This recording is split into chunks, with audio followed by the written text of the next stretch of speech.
to the Tales of the New Jersey Shore, the podcast of New Jersey author and historian Emil Salvini. Emil's Facebook page of the same name, Tales of the New Jersey Shore, has tens of thousands of followers. His best-selling books on the Jersey Shore were the basis for his television documentaries broadcast on PBS and NJTV. So sit back and join Emil as he shares his tales of the 127-mile coastline known worldwide as the New Jersey Shore.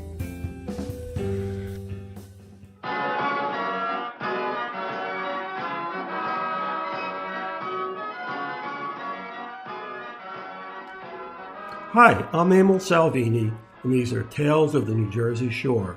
Welcome back.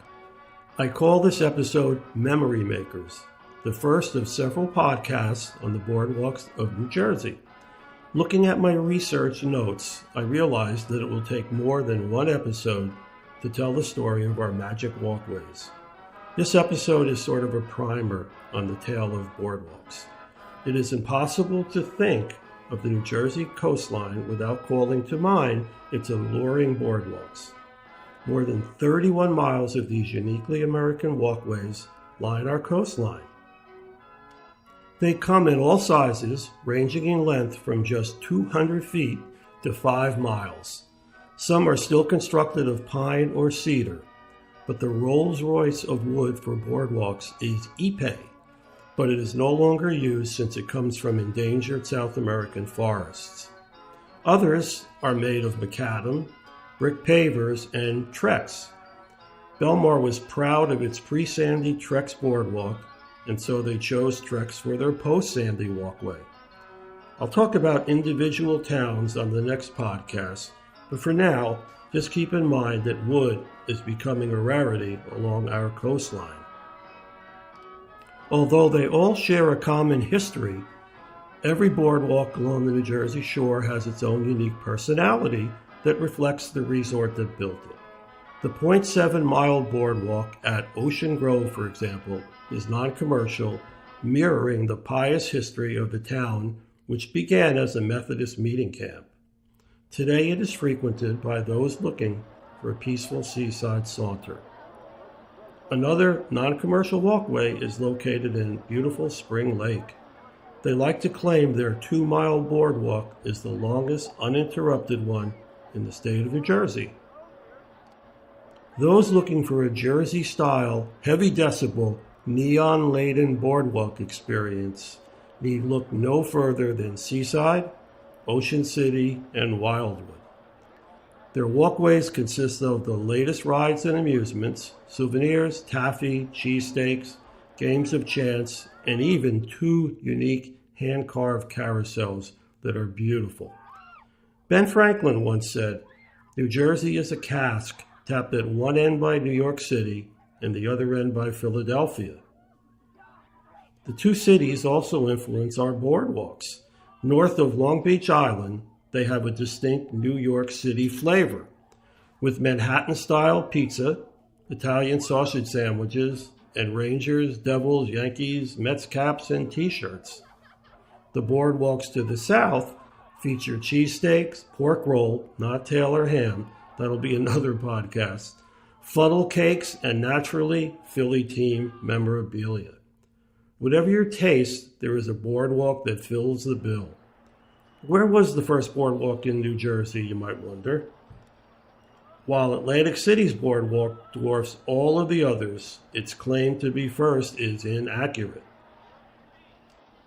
Historic records document a flirtation walk in Cape May in 1868, 2 years before the first wood planks were laid on the sand dunes of its neighbor to the north. Although Cape May can claim the title as first, none of us can doubt that the boardwalk as we know it evolved in Atlantic City. So important was the commercial value of the resort's walkway that the city officials adopted the word boardwalk with a capital B as a proper street name in 1896. Have you ever wondered why they were created?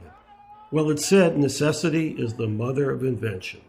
And what was necessary in New Jersey was the need to keep sand on the beach and out of the hotels, railroad cars, and private residences. As the permanent population of Atlantic City would increase from 5,000 people to over 30,000 each summer, the sand piled up. An enterprising pair of locals told the town officials and their fellow businessmen that they had a solution. Jacob Keim and Alexander Boardman, and no, Boardwalks were not named after Alexander, were experienced hotel owners, and in the spring of 1870, at a town meeting, they presented their idea. For a budget of just $5,000, their plans called for 1.5-inch thick boards nailed to joists set crosswise 2 feet apart. Each section was to be 12 feet in length and nailed to posts that projected just 18 inches above the sand. Every autumn, they proposed the 12-foot sections would be removed from the posts and stored on higher ground. Their idea was a welcome solution. In the era before organized beach patrols were created, most tourists preferred strolling on the Jersey sand to taking their lives into their hands frolicking in the surf.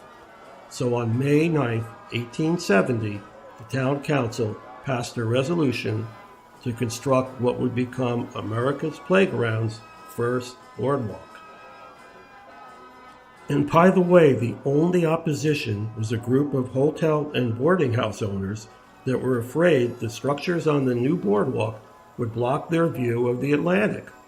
The town council gave in to the pressure and also passed a resolution that read, quote, "No bathhouse or shanty or building of any kind was to be built within 30 feet of the walk and never on the ocean side without special permission from the city," end quote. They would be amazed that by the latter part of the 20th century, buildings would tower over the boardwalks with owners that would prefer their guests' attention stay focused on slot machines and blackjack tables and not on the ocean. On June 20th, 1870, the first of Atlantic City's boardwalks was dedicated and launched by the first of many parades to follow over the next century. Fortunately, the walkway was just 18 inches off the sand, since there were no rails at that time. The newspapers of the day, they enjoyed reporting about daily falls to the sand due to the, quote, "parties engaged in flirting," unquote. The boardwalk parade lasted well into the early hours of the night, and none of the revelers realized their walkway of boards would turn the white sand to gold, and that boardwalks would one day become synonymous with the New Jersey seaside. In this brief podcast, I have covered the why, where, and when of New Jersey's first boardwalks. In upcoming episodes, I'll discuss the other tales of our walkways. They're not just purely utilitarian or horizontal sand catchers, as I like to call them, but rather they possess a magic that for generations kept families returning season after season. We'll take a look at their endless attraction, why they are now more than half as old as the United States. Think about that for longevity. I'll leave you with a bit of nostalgia, fiction maybe, but still fun to think about. The question, where did saltwater taffy originate? Legend states that a young confectioner, let's call him David Bradley, sold sweets and taffy from his boardwalk pushcart. One day when he took a break, he forgot to cover the cart, and a squall came out of nowhere, which often happens. His soaked candy and treats were a mess, and he returned to find them all over the place. As the sun broke through, this little girl approached Bradley and displayed a few pennies in her hand and asked if he had any taffy. Bradley replied with a smile, "Oh, you mean my saltwater taffy?" And a legend was born. We all know there is no salt in saltwater taffy, right?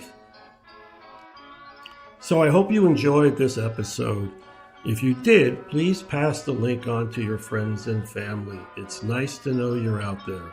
This is a labor of love, and I hope you all enjoy it. Until the next time, this is Emil Salvini for Tales of the New Jersey Shore. Have a great day.